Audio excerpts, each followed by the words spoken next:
Hello বন্ধুরা, আমি জয়ী আর তোমরা দেখছো জয়ীস ডায়েরি। ছোট্ট 3 দিনের ছুটিতে আমরা চলে এসেছি উড়িষ্যায়। পাহাড়, নদী, ঝর্ণা, সমুদ্র, জঙ্গল সব কিছু একসাথে ঘুরে দেখতে। আমরা হাওড়া পুরী বন্দে ভারত ধরে পৌঁছেছি বালাসোরে। তবে তোমরা চাইলে অন্য ট্রেনও ধরতে পারো। কিছু ট্রেনের তথ্য দেয়া রইল। বন্দে ভারত সকাল 6টা 10-এ হাওড়া ছাড়ে আর বালাসোরে পৌঁছয় সকাল 8টা 50-এ। আমরা মূলত পঞ্চলিঙ্গেশ্বর আর দুবলাগুড়িতে থাকব আর বাকি জায়গা সাইট সিন হিসেবে ঘুরে দেখব। বালাসোর স্টেশনে নেমে পঞ্চলিঙ্গেশ্বর যাওয়ার জন্য অটো বা গাড়ি পেয়ে যাবে। ভাড়া মোটামুটি 2000 থেকে 2500। আগের দুটো পর্বে তোমরা দেখেছো যাওয়ার পথে আমরা ক্ষীরাচূড়া গোপীনাথ মন্দির ও ইমামি জগন্নাথ মন্দির বা দ্বিতীয় পুরী জগন্নাথ মন্দির ঘুরে দেখেছি। এখন আমরা চলেছি পঞ্চলিঙ্গেশ্বরের উদ্দেশ্যে।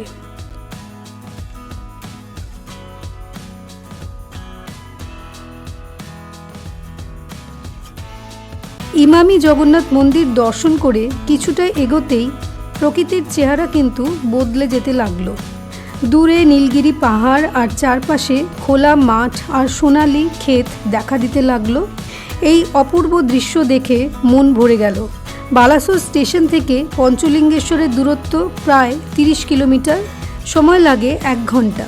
তবে আমরা অন্যান্য জায়গা ঘুরে এসে পৌঁছলাম, তাই সময় নিল প্রায় 3 ঘন্টা। এখন আমরা পৌঁছে গেছি পঞ্চলিঙ্গেশ্বরে। আমাদের হোটেল আগে থেকেই বুক করা ছিল। আমরা উঠেছি হোটেল গুরুশক্তিতে। হোটেলটা নিঃসন্দেহে ভীষণ ভালো আর পঞ্চলিঙ্গেশ্বরের সব থেকে কাছের হোটেল। এরপরে গাড়ি আর যায় না, পায়ে হেঁটে যেতে হয় 300 থেকে 400 মিটারের রাস্তা। হোটেলটা তোমাদের ঘুরে দেখাচ্ছি। এটা পাহাড়ের পাদদেশে অবস্থিত। সুন্দরভাবে সাজানো ছিমছাম পরিবেশ, বেশ পরিষ্কার পরিচ্ছন্ন। আমরা 7 জন এসেছি। মাথা পিছু 1200 টাকা করে পড়েছে থাকা খাওয়া সমেত। তবে 10 বছর অবধি বয়স হলে 1000 টাকা করে পড়ে। এটা একটা প্যাকেজের মধ্যে। এই প্যাকেজের মধ্যে সকালের চা, জলখাবার, লাঞ্চ, ইভিনিং স্ন্যাক্স ও চা আর ডিনার রয়েছে। আমরা কিন্তু এসি রুমে আছি। নন এসি রুমের ভাড়া কিছুটা হয়তো কম হবে। এই খরচাটা কিন্তু পার ডে হিসেবে। ট্রেনের টিকিট কাটার পর কিন্তু স্ক্রিনে দেওয়া ফোন করে বুকিং আগে থেকে করে নেবে। অফ সিজনে আসলে রুম পেয়ে যাবে, কিন্তু সিজনে আগে থেকে বুক করে না আসলে রুম পেতেও পারো বা নাও পেতেও পারো। আবার পেলেও হয়তো ভাড়া কিছু বেশি হতে পারে। এখানে কিন্তু রোজ পুণ্যার্থী আসে অনেক দূর থেকে বাসে করে। রবিবার খুব ভিড় হয়। শ্রাবণ মাসে কিন্তু প্রচুর পুণ্যার্থী আসে বাবার মাথায় জল ঢালতে। হোটেলটা বেশ সুন্দর। প্রত্যেকটা রুমে এক একটা ছোট বারান্দা আছে। বন্ধুরা, তোমরা কিন্তু চাইলে বাসেও আসতে পারো। বালাসোর স্টেশন থেকে বাস বা শেয়ারে কিন্তু অটোরিকশা যায় নীলগিরি পর্যন্ত। আবার নীলগিরি থেকে কিন্তু পঞ্চলিঙ্গেশ্বর প্রায় 10 কিলোমিটারের মতন রাস্তা, সেটাও কিন্তু অটোরিকশা তোমরা পেয়ে যাবে। তোমরা চাইলে বাই রোড গাড়ি নিয়েও আসতে পারো। গাড়ি রাখার ব্যবস্থা আছে এদের আলাদা জায়গায়। আর হ্যাঁ, যদি ধরো ট্রেনের টিকিট বুকিং কনফার্ম না হয়, তাহলে তোমরা হাওড়া থেকে লোকাল ট্রেন ধরে খড়গপুর স্টেশনে এসে খড়গপুর থেকে এমইএমইউ লোকাল ট্রেন সকাল 6টা 20 এবং বেলা 10টা 9 নাগাদ বালাসোরের উদ্দেশ্যে ছাড়ে। আবার বালাসোর থেকে বেলা 12টা 55 আর বিকেল 5টা 8 নাগাদ ছাড়ে খড়গপুরের উদ্দেশ্যে। প্রায় 3 ঘন্টা মতন সময় লাগে। আর এখানে মূলত ছাদটা খুব সুন্দর। সেখান থেকে প্রকৃতির শোভা মন ভরে দেখা যায়। অপূর্ব সুন্দর জায়গা। এখানে এসে কিছু জনের সাথে আলাপ হলে জানলাম যে ওনারা কেউ দ্বিতীয় বা তৃতীয়বার আসছেন। অপরূপ সুন্দর প্রাকৃতিক দৃশ্য। হোটেলের উল্টো দিক থেকে পাহাড়ে পাদদেশ শুরু।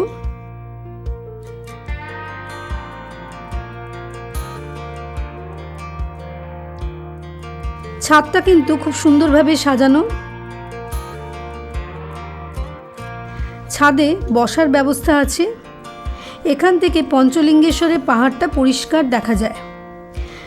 সামনের এই রাস্তাটাই সোজা চলে গেছে পঞ্চলিঙ্গেশ্বরে। উল্টো দিকে জগন্নাথ দেবের মন্দিরটা আমাদের হোটেলের মালিক করছেন। উনি একজন এক্স আর্মি ম্যান। ছাদের সাথে রুম আছে থাকার, চাইলে এখানেও তোমরা রুম ভাড়া পেতে পারো। একবার আসলে কিন্তু সত্যি বারবার আসতে ইচ্ছা করবে।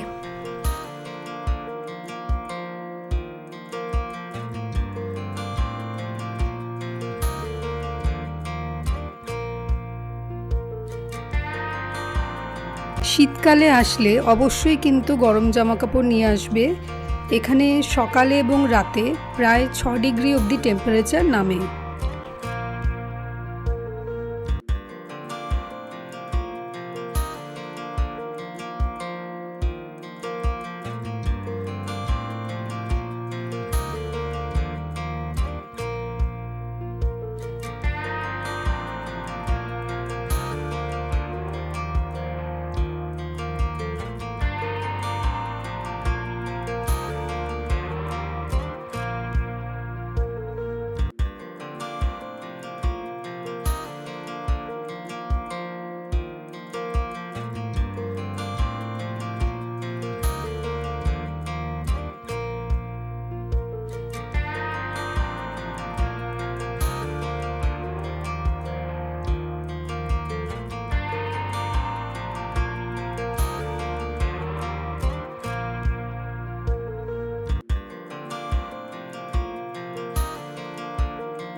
আমরা স্নান করে লাঞ্চ সেরে চললাম বাবা পঞ্চলিঙ্গেশ্বর দর্শনের উদ্দেশ্যে।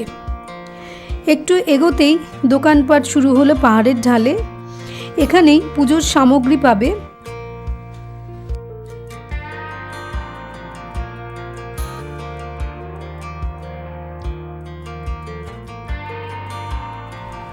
চলে এসেছি মন্দিরের গেটের সামনে।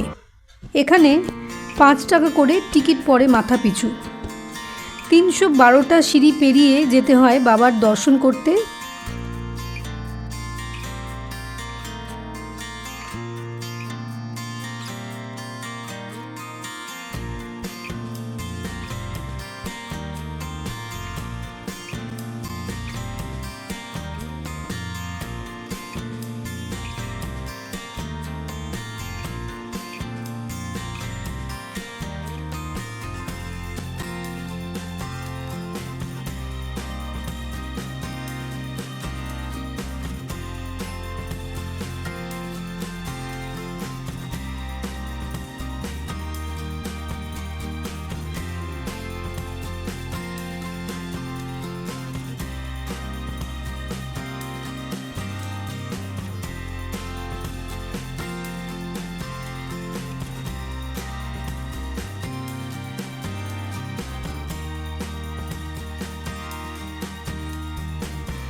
দুদিকে সুন্দর ঝর্ণা আর পাহাড়ের ঢাল।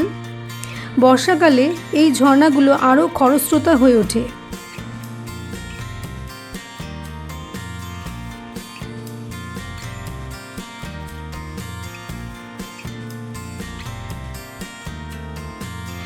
এখানে বজরংবলীর মন্দিরও আছে একটা।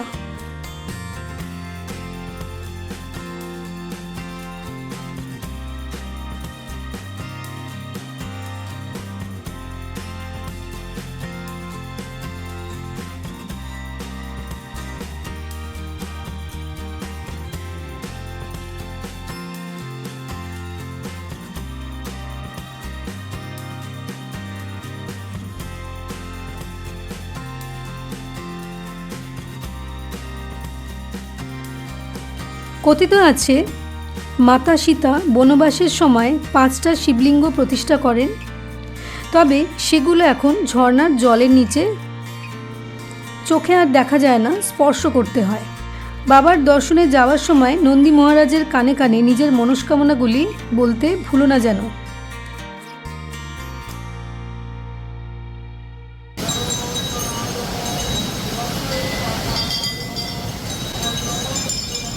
আমরা স্পর্শ ছাড়াই দূর থেকে দর্শন করে পুজো দিলাম। পাশে বাবার শিবলিঙ্গ প্রতিষ্ঠা করা আছে। মাতা সীতার প্রতিষ্ঠিত লিঙ্গগুলি স্পর্শ করতে চাইলে ঝর্ণার জলে নামতে হবে। এবার ফেরার পালা। পাহাড়ের কোলে অপূর্ব দৃশ্য দেখতে দেখতে ফিরে এলাম হোটেলে।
সন্ধ্যার পরে আলোকসজ্জায় বেশ লাগছিল আমাদের হোটেলটা।